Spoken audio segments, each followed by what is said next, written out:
Corona के हवाले से पाकिस्तान भी पेशबंदी कर रहा है और पूरी दुनिया भी। चैलेंज भी बहुत बड़ा है और उस हवाले से उतनी ज़्यादा तैयारी की भी ज़रूरत है। यहाँ पर जो पाबंदियाँ हैं वो 14 अप्रैल तक उसमें तोसी कर दी गई है। एक चीज़ जहन में रखिए कि सोशल डिस्टेंसिंग जो है, एक दूसरे से फासला रखना, शायद अभी तक दुनिया सारी में इससे बेहतर हल किसी के पास है नहीं है।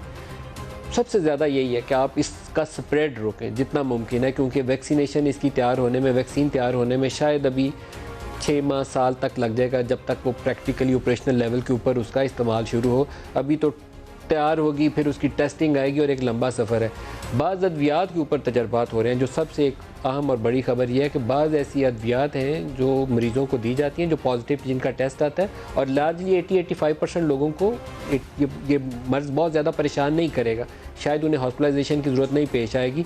सिर्फ एक स्मॉल सेगमेंट ऑफ पॉपुलेशन है जिनको वो स्टेज आएगी कि उन्हें हॉस्पिटलाइज करना पड़ेगा। बाकी रूटीन की पैरासीटामोल वगैरह की गोली जो है वो बुखार वगैरह फ़ीवर में उनको काफ़ी हद तक क्योर कर देगी।